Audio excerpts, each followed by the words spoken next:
ഏറെക്കുറെ 37 വർഷത്തോളം വനംവകുപ്പിൽ വിവിധ തസ്തികകളിൽ ജോലി ചെയ്തു വന്ന ആ ഒരു പരിചയം വെച്ച് ഏതാനും വാക്കുകൾ നിങ്ങളുടെ മുമ്പിൽ അവതരിപ്പിക്കുന്നുണ്ട് മാത്രമേ. അതോടൊപ്പം തന്നെ കഴിഞ്ഞ 5 വർഷത്തോളമായിട്ട് 1988 മുതൽ ബയോഡൈവേഴ്സിറ്റി ബോർഡിൽ ഇപ്പോഴും ജില്ലാ കോർഡിനേറ്ററായിട്ട് പ്രവർത്തിച്ചു വരുന്ന ആ ഒരു പരിചയത്തിൽ വെച്ച് ബോർഡ് എന്താണ്, എന്തിനാണ്, ഇനി അതിന്റെ പ്രവർത്തനങ്ങൾ എന്തൊക്കെയാണ്, അതിന്റെ ഇപ്പോഴത്തെ അതല്ലെങ്കിൽ അത് ഇപ്പോൾ തുടർന്ന് ചെയ്തു വരുന്നതിന് എത്രത്തോളം നമുക്ക് ബെനിഫിറ്റ് കിട്ടിയിട്ടുണ്ട് എന്നതിനെ സംബന്ധിച്ച് ഒരു ചെറിയ ഒരു വിവരണം മാത്രമാണ് നിങ്ങളുടെ മുമ്പിൽ തരാൻ ഉദ്ദേശിക്കുന്നത്.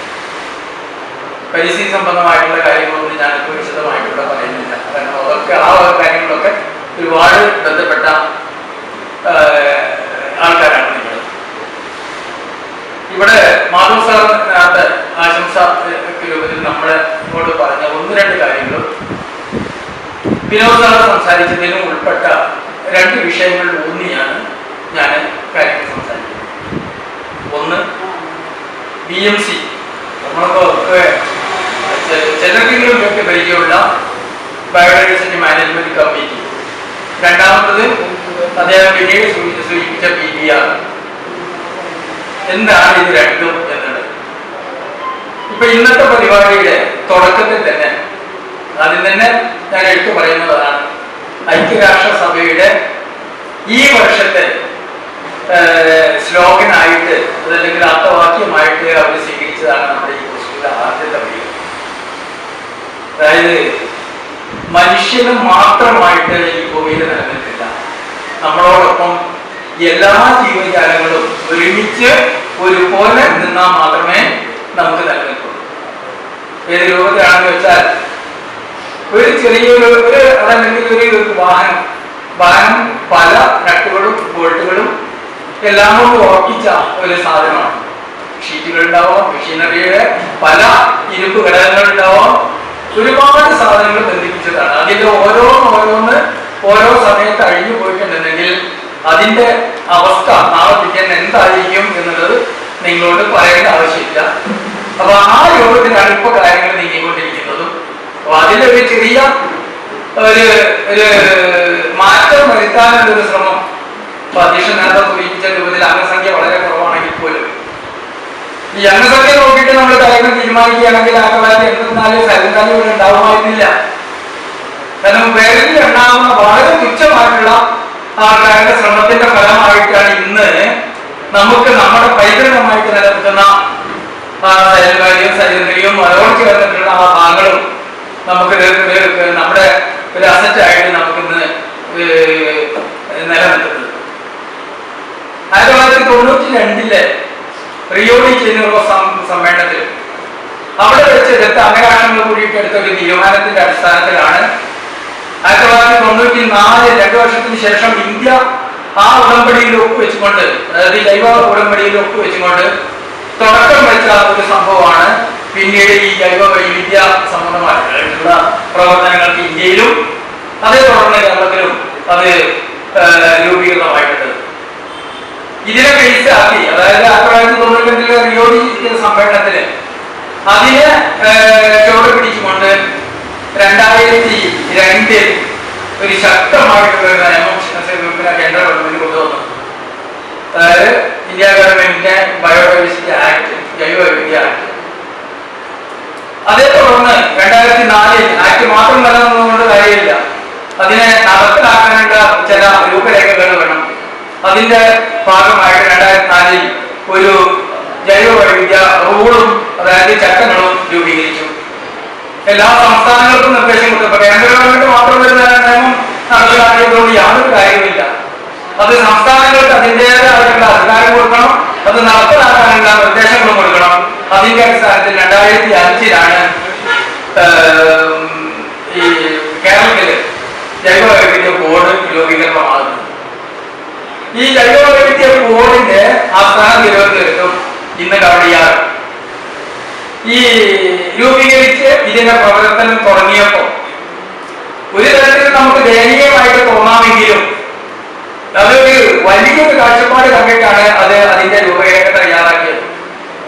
ഇപ്പോ ജൈവവൈദ്യുത ബോർഡിന്റെ നിലവില് അതിന്റെ സംവിധാനങ്ങൾ, അതിന്റെ പരിമിതികളെ പറ്റി പറയുന്നതല്ല, എങ്കിൽ കൂടിയിട്ട് അതിലേക്ക് വേണ്ടിയിട്ട് ഞാൻ ചില കാര്യങ്ങൾ പറയുന്നു മാത്രം. ഇതിന്റെ ഒരു ഘടന എന്ന് പറയുന്നത്, ഒരു ചെയർമാനും അവരെ സഹായിക്കാൻ ഔദ്യോഗിക തലത്തിൽ ഒരു സെക്രട്ടേറിയറ്റ് തലത്തിലുള്ള ഒരു ഉദ്യോഗസ്ഥനായിട്ടുള്ള മെമ്പർ സെക്രട്ടറിയും, പിന്നീട് അവിടെയുള്ള അവരുടെ സ്റ്റാഫും കഴിഞ്ഞാൽ പിന്നീട് നേരെ വരുന്നത് ജില്ലയിലേക്ക്, കേരളത്തിലെ 14 ജില്ലയിലും വരുന്ന ഓരോ ജില്ലാ കോർഡിനേറ്റർമാരാണ്. ഔദ്യോഗിക സ്ഥാനം അതോടുകൂടെ നിന്നും അവസാനിച്ചു. ഈ ഇത്രയും വ്യക്തികൾ മാത്രമാണ്, അല്ലെങ്കിൽ ഇത്രയും ഉദ്യോഗസ്ഥർ മാത്രമാണ് ജൈവ വൈവിധ്യ ബോർഡിന് നിലവിലുള്ളത്. എന്നാൽ അതേസമയം വളരെ മുൻ കാഴ്ചപ്പാടോട് കൂടിയിട്ട് മറ്റൊരു കാര്യം ഇതിന്റെ ചട്ടങ്ങളിൽ എഴുതി വെച്ചു. നമുക്കറിയാം, 1982 ജനകീയാസൂത്രണ പദ്ധതി വന്നതോട് കൂടിയിട്ട് അധികാരം എങ്ങനെ ജനങ്ങളിലേക്ക് കൊണ്ടുവന്നു എന്നുള്ളതിന്റെ ശരിക്കും പ്രത്യക്ഷമായിട്ടുള്ള ചില ഉദാഹരണങ്ങൾ നമ്മൾ നേരിട്ട് കണ്ടതാണ്. പഴയ കാലങ്ങളിലൊക്കെ നമുക്ക് എന്തെങ്കിലും ഒരു ബുദ്ധിമുട്ട് വന്നാൽ, അല്ലെങ്കിൽ ഒരു ആവശ്യം വന്നാൽ നമ്മൾ നേരെ പോയിരുന്നത് പഞ്ചായത്തുകളിലേക്ക് ആയിരുന്നില്ല. നമ്മൾ നേരെ പോയിരുന്നത് വില്ലേജ് അധികാരികളുടെ അടുത്ത്, റവന്യൂ അധികാരികളുടെ അടുത്ത്. പഴയ കാലത്ത് പറയുകയാണെങ്കിൽ അധികാരിയുടെ അടുത്ത്. ആ അധികാരിയാണ് പിന്നീട് രൂപാന്തരം പ്രാപിച്ച് ഇന്നത്തെ വില്ലേജ് ഓഫീസറായി മാറിയതും. തുടക്ക കാലങ്ങളിലൊക്കെ നമുക്കൊക്കെ അറിയാം, ഈ പറയകൾക്കൊക്കെ അറിയാം എന്ത് കാര്യത്തിലും നമ്മൾ ബന്ധപ്പെട്ടിരുന്നത് വില്ലേജുകളിലായിരുന്നു. പക്ഷെ 1982 ജനകീയ ആസൂത്രണ പദ്ധതിയും അതോടനുബന്ധിച്ച് ത്രിതല പഞ്ചായത്തുകളും രൂപീകരിച്ചതോട് കൂടിയിട്ട് പിന്നീട് ക്രമത്തില് മറ്റെവിടെയോ നമ്മുടെ കൈപ്പിടിയിൽ ഒതുങ്ങാതെ നിന്നിരുന്ന സർക്കാർ എന്ന ആ ഒരു വലിയൊരു രൂപം നമ്മളിലേക്ക് പല തട്ടുകളായി, പഞ്ചായത്ത് പ്രസിഡന്റുമാരായും അല്ലെങ്കിൽ മുനിസിപ്പൽ ചെയർമാൻമാരായും അത് കഴിഞ്ഞ് മെമ്പർമാരായും പിന്നീട് ഓരോ വാർഡിലും നമ്മുടെ കയ്യെത്താ ദൂരത്ത് നമുക്ക് എന്ത് സഹായവും സൗകര്യവും ചെയ്തു തരുന്ന രൂപത്തിൽ സർക്കാർ നമ്മുടെ അയലത്തുണ്ട് നടപ്പിലാക്കുന്നതിനുള്ള കാരണത്താൽ ഈ പറയപ്പെടുന്ന ജൈവ വൈവിധ്യ ആക്ടില് ഇത് നടപ്പിലാക്കാൻ നിയോഗിക്കപ്പെട്ട ഈ ഏറ്റവും താഴെ തരത്തിലുള്ള എന്നാൽ ശക്തമായിട്ടുള്ള ഘടകം എന്ന് പറയുന്നത് BMC ആണ്. BMC എന്ന് പറയുന്നത് ബയോഡൈവേഴ്സിറ്റി മാനേജ്മെന്റ് കമ്മിറ്റി എന്ന് പറയുന്നത് 8 അംഗങ്ങൾ ഉൾപ്പെടുന്ന ഒരു കമ്മിറ്റിയാണ്. അതിന്റെ പ്രാധാന്യം എത്രത്തോളം ഉണ്ടെന്ന് വെച്ചാൽ, ഈ 8 അംഗ കമ്മിറ്റിയിൽ ഇതിന്റെ പ്രസിഡന്റ് ആയിട്ട് വരുന്നത് ഒന്നുകിൽ പഞ്ചായത്ത് ആണെങ്കിൽ പഞ്ചായത്ത് പ്രസിഡന്റും, അത് മുനിസിപ്പാലിറ്റി ആണെങ്കിൽ മുനിസിപ്പൽ ചെയർമാനും, ഒരു ബ്ലോക്ക് അടിസ്ഥാനത്തിലാണെങ്കിൽ ബ്ലോക്ക് പഞ്ചായത്ത് പ്രസിഡന്റും, ഒരു ജില്ലാ പഞ്ചായത്ത് ആണെങ്കിൽ ജില്ലാ പഞ്ചായത്തിന്റെ പ്രസിഡന്റും. ഇവരാണ് ഇതിന്റെ അധ്യക്ഷനായിട്ട് ഈ കമ്മിറ്റിയുടെ നിലനിൽക്കുന്നത്. അതേപോലെ ഇതിന്റെ കടലാസ പണികളൊക്കെ, ഇതിന്റെ കടലാസ പണികൾ എടുക്കേണ്ട സെക്രട്ടറി എന്ന് പറയുന്നത് അതത് തദ്ദേശ സ്വയംഭരണ സ്ഥാപനത്തിന്റെ സെക്രട്ടറിയാണ്.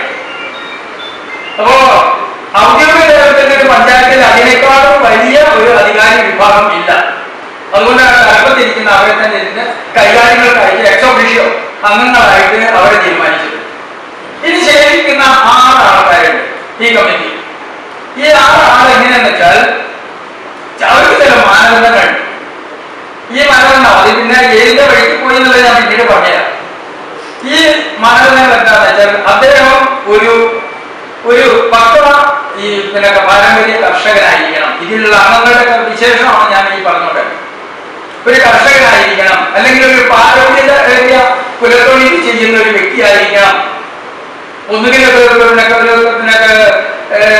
ചട്ടി മാത്രം ഉണ്ടാക്കുന്ന ഒരു വിഷയമാകട്ടെ, ഇനി അല്ലെങ്കിൽ കൊട്ട ചെയ്യുന്ന ഒരാളാകട്ടെ. ഇതിലെ അത്തരം വ്യക്തികളാണ്, അല്ലാതെ എഡ്യൂക്കേഷൻ പബ്ലിക് ക്വാളിഫിക്കേഷൻ അല്ല സത്യത്തിൽ ഇതിൽ അംഗമായിരിക്കേണ്ട മാനദണ്ഡം. ഒരാള് ഈ പട്ടിക വിഭാഗത്തിൽപ്പെടുന്ന, അതായത് ഷെഡ്യൂൾഡ് വിഭാഗത്തിൽപ്പെടുന്ന ഒരു വ്യക്തിയും ഇതിലുണ്ടായിരിക്കണം. അപ്പൊ പ്രസിഡന്റായി, സെക്രട്ടറിയായി, പിന്നീട് 3 അംഗങ്ങൾ ഈ പറയപ്പെടുന്ന സംഘടന, അതായത് സ്ത്രീകളും ഒരു പട്ടിക വിഭാഗത്തിൽപ്പെടുന്ന വ്യക്തിയും, പിന്നെ ബാക്കി 3 അംഗങ്ങൾ മാത്രമാണ് ജനറൽ ഡയറക്ടർ. ഈ 6 അംഗങ്ങൾക്കും ഒരുപോലെ ബാധകമാണ് ഞാൻ നേരത്തെ പറഞ്ഞ ഏതെങ്കിലും ഒരു വിഷയത്തിൽ ഒരു നൈപുണ്യം ഉള്ള ഒരു വ്യക്തി ആയിരിക്കണം എന്ന് പറഞ്ഞിട്ട് സംഭവം. ഇനി ഇതിന്റെ കാലാവധി 5 കൊല്ലം എന്ന് പറഞ്ഞല്ലോ. 5 കൊല്ലം എന്ന് പറയാൻ കാരണം എന്താ വെച്ചാൽ, ഒരു പഞ്ചായത്തിന്റെ കാലാവധി എന്ന് പറയണമെങ്കിൽ, അല്ലെങ്കിൽ ഒരു മുനിസിപ്പാലിറ്റിയില് ഒരു തദ്ദേശ സ്വയംഭരണ സ്ഥാപനത്തിന്റെ കാലാവധി 5 വർഷം പറഞ്ഞിരുന്നത് ഒരു ജനകീയ ജൈവ വൈവിധ്യ രജിസ്റ്റർ ഉണ്ടാകാനായിരുന്നു. ജൈവ വൈവിധ്യ രജിസ്റ്റർ എന്ന് പറഞ്ഞാൽ ഒരു പഞ്ചായത്തിന്റെ തലവലിയായിട്ട് ആ എന്നുള്ളതിനെ സംബന്ധിച്ചുള്ള വിശദമായിട്ടുള്ള ഒരു കണക്ക് അത് തയ്യാറാക്കേണ്ടതും അധികം ചില മാനദണ്ഡങ്ങൾ കൊടുത്തു. നമ്മൾ ഇത്തരം സെമിനാർ വിളിച്ചിട്ടോ അല്ലെങ്കിൽ ആൾക്കാരോട് ഇങ്ങോട്ട് വരാൻ പറഞ്ഞിട്ടോ അവരായിട്ട് രേഖകൾ കളക്ട് ചെയ്തിട്ടോ ആയിരുന്നില്ല ഈ PBR എന്ന് പറയുന്ന ജനകീയ ജൈവ വൈവിധ്യ രജിസ്റ്റർ ഉണ്ടാക്കേണ്ടത്. അത് നമ്മൾ അവരിലേക്ക് ഇറങ്ങിച്ചെന്ന് ഏറ്റവും പ്രായമുള്ള ആൾക്കാരെ കണ്ട്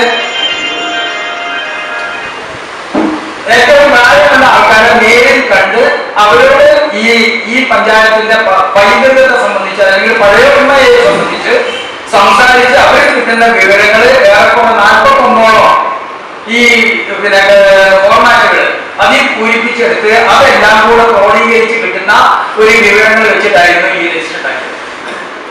ഇത് 2005 ഒരു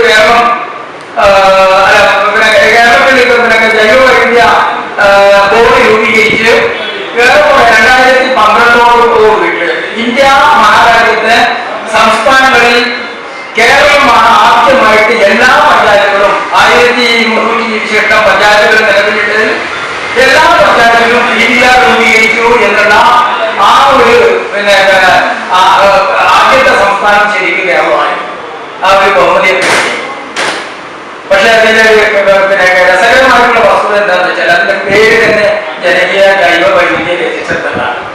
പക്ഷെ ഇത് ഒരു കുട്ടി പോലും ഇപ്പൊ ഇവിടെ ഇരിക്കുന്ന എത്ര പേര് ആ രജിസ്റ്റർ ജനങ്ങൾക്ക് വേണ്ടിയിട്ടുണ്ടാക്കിയതാണ് ആർക്കും അത് അറിയില്ല. ഒരു ആധികാരികമായിട്ട് സുപ്രീം കോടതിയിലെ ഒരു തെളിവിലേക്ക് വേണ്ടിയിട്ട് ആ പഞ്ചായത്തിനെ സംബന്ധിച്ച ഒരു പാറയോ കോഴിയോ വയലോ അതല്ലെങ്കിൽ എന്തെങ്കിലും ഒരു നൃത്ത സംബന്ധമായിട്ടുള്ള ഒരു സംഭവം ആ പഞ്ചായത്തിൽ ഉണ്ടോ, അത് അവിടെ നിലനിർത്തേണ്ട ആവശ്യകത ഉണ്ടോ, ഇനി അവിടെ കടന്നിലേക്ക് വന്നിട്ടുണ്ടെങ്കിൽ അതിന്റെ എത്രത്തോളം നമുക്ക് ഇത് വെച്ചിട്ട് തടയിടാൻ കഴിയും എന്നതിനെ സംബന്ധിച്ച് ഒരു തെളിവായിട്ട് ഹാജരാക്കാൻ കഴിയാവുന്ന ഒരു പുസ്തകമാണ് ഇത്. ശരിക്കും പറയുന്നത് എന്താ വെച്ചാൽ ഇതിന്റെ കോപ്പി എടുക്കാൻ പാടില്ല എന്നുള്ളതാണ്. അതുകൊണ്ട് തന്നെ സെക്രട്ടറിയുടെ ലോക്കൽ ചെയ്ത് സൂക്ഷിക്കേണ്ട ഒരു സംഭവമാണ് ഇത്.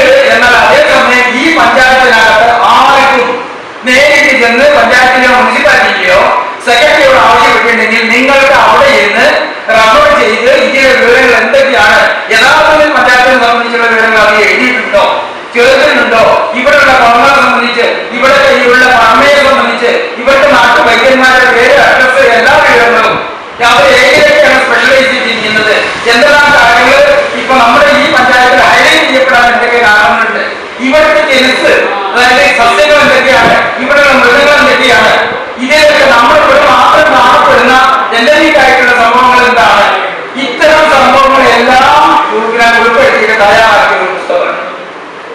പക്ഷെ അത് കാണാനുള്ള യോഗം ഇല്ല, കാരണം ആരും ശ്രമിച്ചിട്ടില്ല എന്നതാണ്.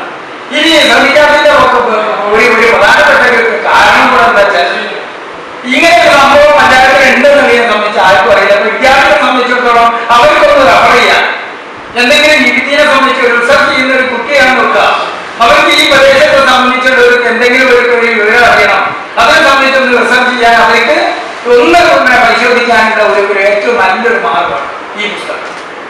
പക്ഷെ അത് ഞാൻ നേരത്തെ പറഞ്ഞ രൂപത്തിൽ തന്നെ നമുക്കോ ഇപ്പൊ ഇത് ഒക്കെ പോട്ടെ, അതിൽ അവരുടെ പഞ്ചായത്ത് മെമ്പർമാർക്ക് പോലും ഞാൻ ആരെയും കുറ്റപ്പെടുത്തുന്നതല്ലേ, അദ്ദേഹത്തിന് എങ്കിൽ കൂടിയിട്ട് അത് അവർക്ക് പോലും നേരിട്ട് ഒന്ന് കാണാൻ കഴിയാത്ത ഇത് എവിടെയാണെന്ന് ചോദിച്ചിട്ടുണ്ടെങ്കിൽ സെക്രട്ടറിക്ക് പോലും അറിയില്ല എവിടെയാണെന്നുള്ളത്.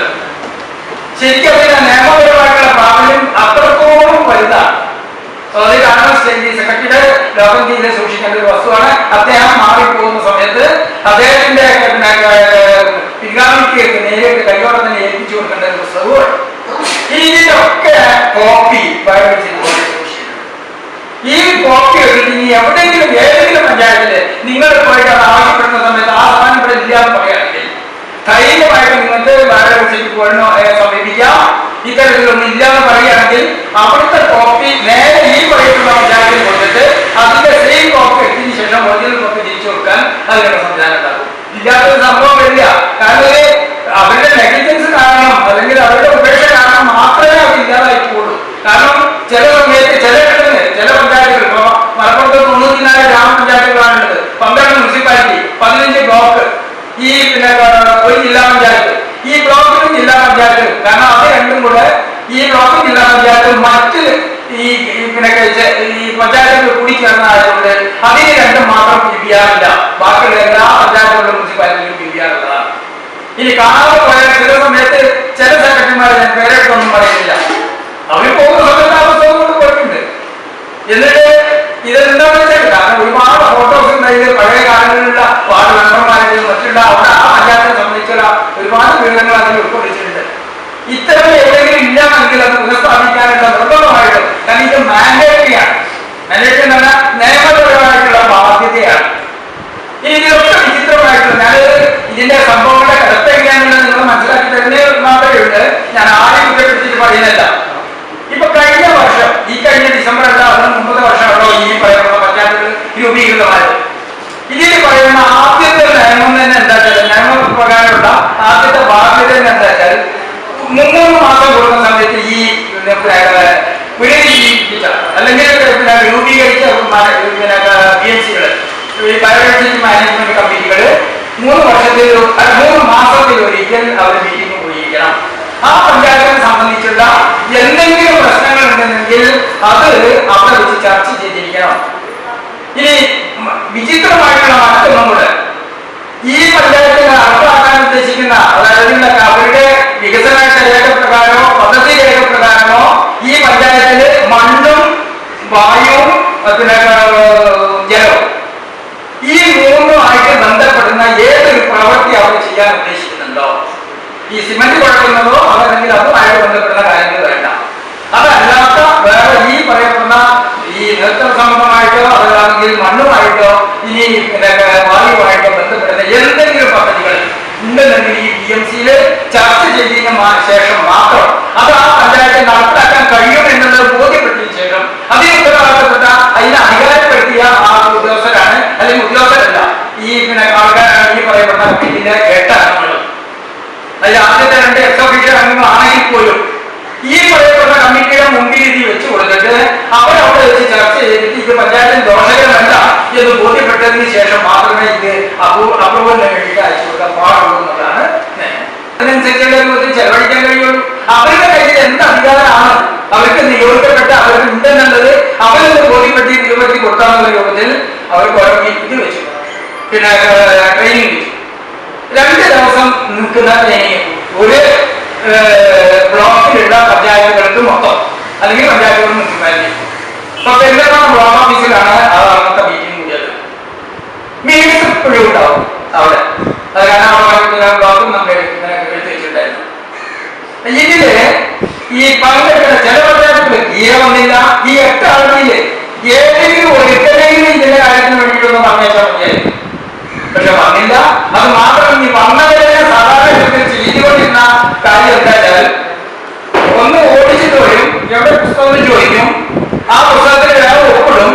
ഈ ഒപ്പിട്ട് കഴിഞ്ഞതിന് ശേഷം തൊട്ടപ്പുറത്ത് ചായ ഉണ്ടാവും, അതായത് വലിയ മുന്നേ പറയുന്നല്ല, അത് കുടിക്കും.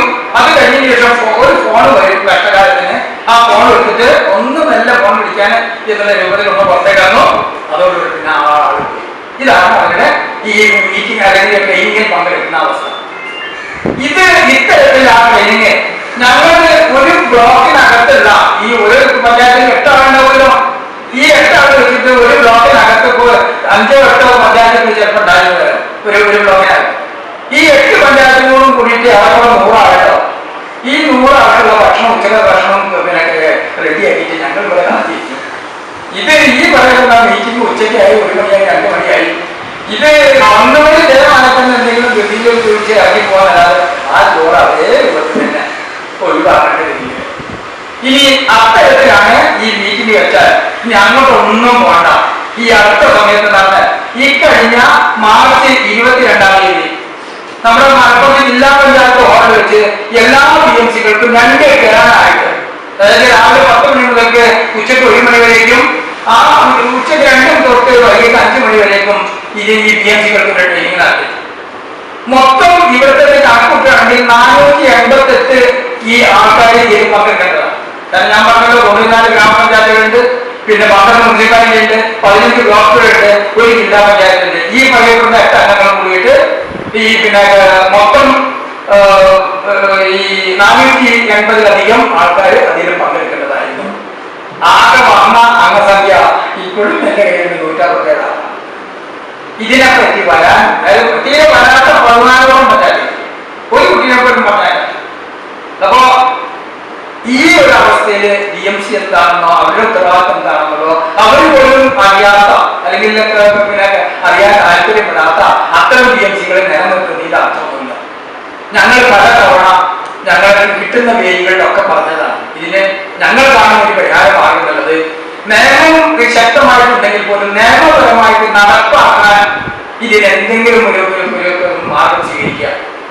ഒന്നുകിൽ ഒരു ആനുവൽ ഓഡിറ്റ് വരുന്ന സമയത്ത് അവിടെ എത്ര മീറ്റിംഗ് കൂടിയിരുന്നു അവരൊക്കെ വാക്യം ചോദിച്ചാൽ മതി. അവരോട് നിങ്ങൾ ഇവിടെ കാര്യം വിചാരിച്ചിട്ട് എത്ര മീറ്റിംഗ്, ഇതിപ്പോ ഇതൊരു ആക്ടിവിറ്റിന് പെരുമാറുന്ന അല്ലെങ്കിൽ ഇപ്പൊ നടപ്പിലാക്കുന്ന പദ്ധതിയാണ്. അപ്പൊ അങ്ങനെ നിങ്ങൾ എത്ര മീറ്റിംഗ് നിങ്ങൾ കൂടി? ഇനി അതെന്താണെങ്കിൽ ഇവിടെ എന്തെല്ലാം പ്രവർത്തനങ്ങൾ നിങ്ങൾ ചർച്ചയ്ക്ക് വേണ്ടിയിട്ട് അല്ലെങ്കിൽ നിങ്ങൾ നാളെ കിട്ടുന്ന ഇതിനെ സംബന്ധിച്ചൊന്നും മനസ്സിലാക്കാൻ വേണ്ടിയിട്ട് മാത്രമാണ് ഞാൻ ഈ പറയുന്നത്. ഇത് അത്തരത്തിലുള്ള ഒരു ചോദ്യം ഈ പറയപ്പെടുന്ന സെക്രട്ടറിയോടോ ആ പഞ്ചായത്തിലേക്ക് തലപ്പത്തിരിക്കുന്ന ഒരു വ്യക്തിയോടോ നാളെ കിട്ടുന്ന ചോദിച്ചാൽ ഒന്നുമില്ല, നാളെ മീറ്റിംഗ് കൂടിയിട്ടുണ്ടാവും. ഏതൊരു മീറ്റിംഗ് ഇപ്പൊ ഞാൻ പറഞ്ഞത് ഇപ്പം ഒരു മാസത്തിന് 30 ദിവസം കിട്ടും. 94 LSC നടക്കുന്നുണ്ടെങ്കിൽ ഏത് LSC വിളിച്ചാലും ഒരു മീറ്റിംഗ് എന്ന് പറഞ്ഞെങ്കിൽ തീർച്ചയായിട്ടും ഞാൻ അവിടെ പോയിരിക്കും. എനിക്ക് ഔദ്യോഗികമായിട്ട് മന്ത്രി മീറ്റിംഗ് ഇല്ലാത്ത ഒരു അവസ്ഥയിൽ തീർച്ചയായിട്ടും ഞാൻ അവിടെ ചെന്നിരിക്കും, ഉറപ്പാണ്. അപ്പൊ ഇത്തരത്തിൽ നാം ചെന്നിട്ടുണ്ടെങ്കിൽ അവിടെ കൂടിയിരിക്കുന്ന ആ ഒരു 5-6 എണ്ണത്തിനെങ്കിലും ഇതിന്റെ നിങ്ങളുടെ ഉത്തരവാദിത്വം നിന്നതാണെന്നുള്ളത് ഒന്ന് പറഞ്ഞു കൊടുക്കാം എന്നുള്ള ആ ഒരു ഉദ്ദേശത്തിലാണ് സത്യത്തിൽ അവിടെ ചെല്ലുന്നത്. അത് പലപ്പോഴും ഈ പറഞ്ഞ മീറ്റിംഗ് വിളിച്ചാലേ പോകാൻ പറ്റുള്ളൂ. ഈ അടുത്ത് നടന്ന, ഞാൻ പേര് പേരിട്ട് പറയുന്നത് ഞാൻ വയ്ക്കുന്നില്ല, പക്ഷെ കുറ്റപ്പെടുത്തി ഞാൻ പറയുന്നില്ല എങ്കിൽ കൂടിയിട്ട് നിലമ്പൂർ മുനിസിപ്പാലിറ്റി അത് അവിടെ ഈ അടുത്ത സമയത്ത് നമ്മൾ ഒരുപാട് പദ്ധതികൾ ഇവർക്ക് വേണ്ടിയിട്ട് LSCക്ക് വേണ്ടിയിട്ട് കൊടുക്കും. ഈ കൊടുക്കുന്നതൊക്കെ എങ്ങനെയാന്ന് വെച്ചാൽ ഇപ്പൊ നമുക്കറിയാതെ 2018 വെള്ളപ്പൊക്കം വന്നു. ഈ വെള്ളപ്പൊക്കം വന്ന സമയത്ത് അന്നൊക്കെ നമ്മൾ ധരിച്ചാൽ എന്താണെന്ന് അത് 100 വർഷത്തിൽ ഒരിക്കലും ഉണ്ടാകുന്ന ഒരു സംഭവ വികാസമാണ്. അത് വരും അതാണ് പോകും. അതിന്റെ ആ ബുദ്ധിമുട്ട് ആ ഒരു വർഷത്തോളം നമ്മള് ഇല്ലാതായി പോകുമെന്ന് നമ്മൾ കരുതി. രണ്ടാമത്തെ 2019 ആ സമയം വന്നപ്പോ ഏതാനും ദിവസങ്ങളുടെ ഇടവേളയിൽ നമുക്ക് വീണ്ടും അതേ വെള്ളപ്പൊക്കം അതിനേക്കാളും കുറച്ചുകൂടെ കഠിനമായിട്ടുള്ള രൂപത്തിൽ ഒന്ന് വന്നു. പക്ഷെ അതിന്റെ ദുരിതം കുറച്ച് കുറഞ്ഞു. 2018 അത്രത്തോളം ഉണ്ടായിരുന്നില്ല. കാരണം 2018 വന്നപ്പോ ആകസ്മികമായിട്ട് സംഭവിച്ചത് കൊണ്ടുണ്ടായ ആ ദുരിതങ്ങൾ രണ്ടാം പ്രാവശ്യം പിച്ചതവണ്ണം വന്നപ്പോ അതിനെ കുറച്ച് നമ്മൾ ഒരു മുൻകരുതൽ എടുക്കാൻ കഴിഞ്ഞതുകൊണ്ട് നമുക്ക് അത്രത്തോളം ഒരു ഗുരുതരമായിട്ടുള്ള ഒരു സംഭവമായിട്ട് തോന്നിയില്ല. ഇത് അക്കൊല്ലം സമാനമായിട്ടുള്ള ഒന്ന് വന്നപ്പോ പിന്നീട് ഇപ്പോഴത്തെ അവസ്ഥ എന്തായാലും മര്യാദ കൊണ്ട് നടത്താൻ ഈ താഴെ തലത്ത് ഒരു വാട്ടിന്റെ അകത്തോ അല്ലെങ്കിൽ ഒരു പുഴയുടെ അകത്തോ താമസിക്കുന്ന വരുത്തിനുള്ളിൽ ആദ്യമാണ്. കാരണം ഏത് സമയത്താണ് വെള്ളം മുങ്ങ, എപ്പോഴാണ് ഏത് അപ്പഴിലേക്കാണ് വെള്ളം കയറുക എന്നതിനെ പറ്റി പറയാൻ കഴിയാത്ത ഒരവസ്ഥ. ഇത് നിലനിൽക്കുന്നതോടൊപ്പം കാലം ജൈവവൈവിധ്യത്തിന് ഇതിന് പ്രസക്തിയുണ്ട്. ഈ പിന്നെ സർക്കിന്റെ പരസ്യത്തിൽ പറയാറുണ്ട് കഥ നല്ലതാണ്, അതേപോലെ തന്നെ കൊറോണ നല്ലതാണെന്ന് ഞാൻ പറയും.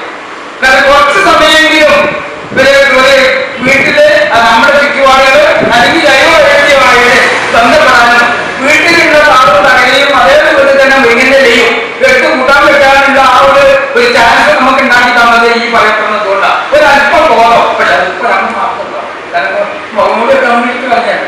അപ്പൊ അതുകൊണ്ട് ഇപ്പൊ ഇനി വീണ്ടും നമ്മൾ പഴയ രീതിയിലേക്കാണ് പോകുന്നത്. അടുത്ത ഒരു 5 വർഷത്തിനുള്ളിൽ നിങ്ങൾ നോക്കോളൂ ഒരു വരാൻ പോകുന്നതിന്. കാരണം നിങ്ങളുടെ വീട്ടിലൊക്കെ ചെറിയ കുട്ടികളുണ്ടാവും.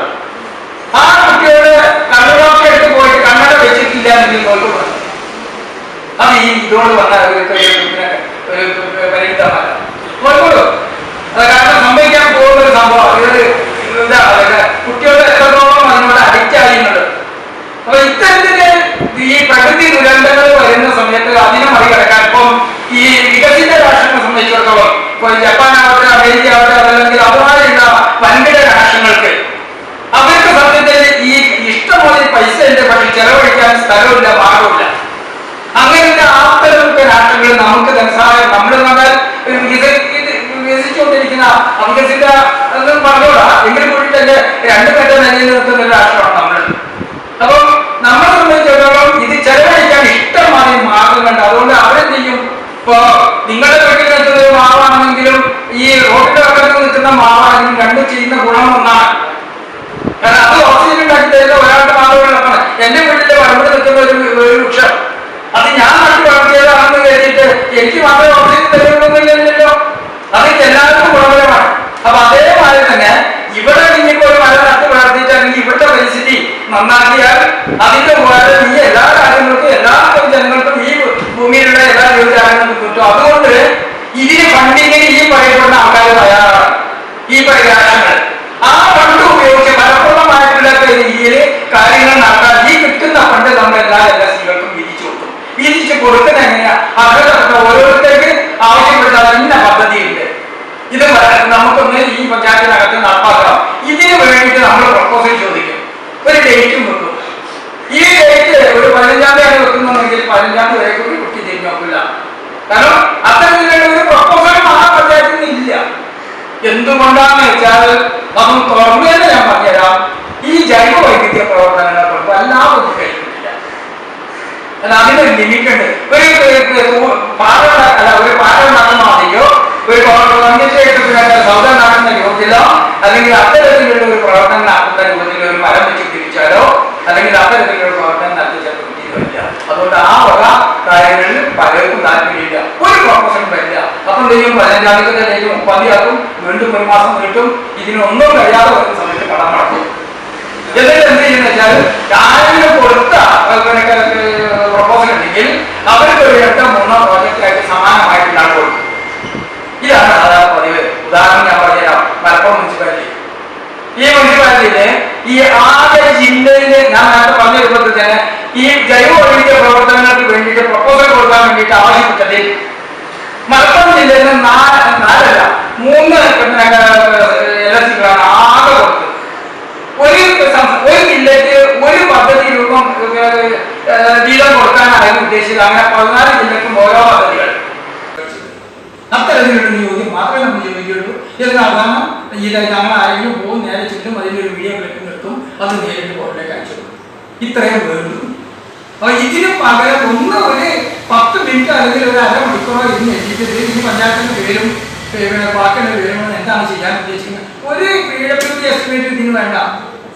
നമുക്കിപ്പോ എവിടെയെങ്കിലും ഒരു ജൈവവൈദ്യ പാർക്ക് ഉണ്ടാക്കണം, എവിടെയെങ്കിലും ഒരു പച്ചക്കറി ഉണ്ടാക്കണം. ഇനി അതല്ലാണെങ്കിൽ എവിടെയെങ്കിലും ഇപ്പം വെളിയങ്കോട് പഞ്ചായത്തിൽ ഇപ്പൊ അടുത്ത് നടപ്പാക്കിയ ഒരു പദ്ധതി ഉണ്ടായിരുന്നു, നല്ലൊരു ജെനുവിൻ പദ്ധതി. എന്താ വെച്ചാൽ അവിടെ ഈ കടലാമകൾ വന്ന് കരയിൽ വന്നിട്ട് മുട്ടയിടും. ഈ മുട്ട എന്ത് ചെയ്യുന്ന വെച്ചാൽ അവിടെ നാട്ടുകാരിൽ നിന്ന് നോക്കിക്കൊണ്ട് ഇവറ്റ ഒരു ഇടുന്ന സമയത്ത് തന്നെ ഒരു പ്രാവശ്യം തന്നെ 10, 60, 70 മുട്ടകൾ ഉണ്ടാവുന്ന ഒരു സമയം ഇവരിത് പോകുന്നത് നോക്കിക്കൊണ്ടിരിക്കും. നിലാവുള്ള ദിവസങ്ങളിലാണ് ഇതൊക്കെ കേൾക്കുക. ഇത് നോക്കിക്കൊണ്ട് നോക്കി ഇത് ആമ ഇറങ്ങിപ്പോയി, അത് കണ്ടിട്ട് മുടി ആമ ഇറങ്ങിപ്പോവും, പോയിന്റെ പുറകെ പോകും, ഇതും വാരി എടുക്കും. അവരുടെ ആവശ്യത്തിന് വേണ്ടി ഉപയോഗിക്കും. ഇതായിരുന്നു ആൾക്കാർ വെളിയങ്കോട് പാലപ്പെട്ടിക്കടുത്ത് സംഭവിച്ചു. അതിന് എന്ത് ചെയ്തെന്ന് വെച്ചാൽ അവിടുത്തെ പഞ്ചായത്ത് ഒരു ചെറിയൊരു മാർഗം ഉണ്ടാക്കി. ഇതിനൊരു 2 വാച്ചർമാരെ ഇതാരെങ്കിലും മാന്തി കൊണ്ടുപോകുന്നുണ്ടോ നോക്കാനും ഇത് വിരിയിക്കാൻ സാധാരണ രൂപത്തിൽ 46 ദിവസമാണ് ഒരു ആമ വിരിയാൻ എടുക്കുന്ന സമയം. ഈ മുട്ട അവരെന്ത് ചെയ്യുന്ന വെച്ചാൽ ഒരു ഇരുമ്പിന്റെ കുറച്ച് കൂടുകൾ ഉണ്ടാക്കിയത്, ആ കൂടുകൾ കൊണ്ടുപോയിട്ട് ഇത് എവിടെയാണോ ഈ ആമ കൊണ്ടുപോയിട്ട്, കാരണം നമ്മൾ കൈകൊണ്ട് കൈകാര്യം ചെയ്താൽ പിന്നീട് ബുദ്ധിമുട്ടാണ്. അപ്പൊ അതുകൊണ്ട് ഇത് എവിടെയാണോ മുട്ടയിട്ട് പോയത് അവിടെ കൊണ്ടുപോയിട്ട് ഈ ഇരുമ്പിനെ കൂട് കൊണ്ടുപോയി സ്ഥാപിക്കും. ഇത് 46 ദിവസം അതിന്റെ സംരക്ഷണം. അതുകൊണ്ട് വെച്ചാൽ മതി, നമ്മൾ നോട്ടുണ്ടെന്നുള്ളൊരു അറിവ് കിട്ടിയാൽ മതി, ആരും അത് ഉദ്ധരിക്കാൻ പറ്റില്ല. ഏറെക്കുറെ 4000 ശിഷ്ടം മുട്ടകൾ ഇത്തരത്തിൽ അവര് ശേഖരിച്ചു. അതിന് 3800 കുഞ്ഞുങ്ങളെ വിരിയിച്ച് അവർ കണ്ടിലെത്താം. വളരെ ചെറിയൊരു തുക ആകെ ചെലവുണ്ടായത് ഈ പറയപ്പെട്ട 2 വാച്ചേഴ്സിന് 3 മാസത്തോളമായി. ഒരു സീസണിൽ മാത്രമേ വരുള്ളൂ. ഈ 3 മാസത്തോളം ശമ്പളം കൊടുക്കുന്ന പൈസ, അതോടൊപ്പം തന്നെ ഈ പറയപ്പെടുന്ന ഈ ഒരു കൂടുണ്ടാക്കാൻ എത്ര വേണം? ചിലപ്പോൾ 1000, 2000 അല്ലെങ്കിൽ 5000 കൊടുക്കുന്നത്. ഇതാണ് ആർക്കും ഈ ഒരു സംരക്ഷണ പ്രവർത്തിക്ക് വേണ്ടത്. നമുക്കും ഇവിടെ എല്ലാം ചെയ്യാം, പക്ഷെ ആർക്ക് എന്ത് കാരണം പറയാം? ഇതാണ് BMCകളുടെ ഇന്നത്തെ അവസ്ഥ. നിർജീവമായി കിടക്കുന്ന ഇതിനെ പുനരുജ്ജീവിപ്പിക്കാൻ ഈ പ്രദേശത്തുള്ള ആൾക്കാരെ കൊണ്ട് മാത്രമേ കഴിയുള്ളൂ. അപ്പൊ അത് ഞാൻ കൂടുതൽ നിർമ്മിപ്പിക്കുന്നില്ല.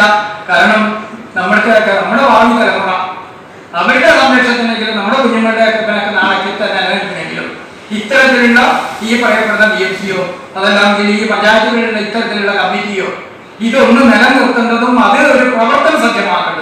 നമ്മളുടെ കൂടെ ഉത്തരവാദിത്തമാണ് എന്നുള്ളത് മാത്രം പറഞ്ഞുകൊണ്ട് ഒരിക്കലെങ്കിലും ആ ഒരു നിങ്ങളുടെ പഞ്ചായത്തിലുള്ള അല്ലെങ്കിൽ നിങ്ങളുടെ മുനിസിപ്പാലിറ്റിയിലുള്ള ആ ജൈവ വൈവിധ്യ രജിസ്റ്റർ ഒന്ന് മറച്ചു നോക്കാനുള്ള ഒരു സാഹചര്യം നിങ്ങളുടെ ഭാഗത്തുനിന്ന് ഉണ്ടാവണമെന്നും വിനീതമായിട്ട് അപേക്ഷിച്ചുകൊണ്ട് ഞാൻ തൽക്കാലം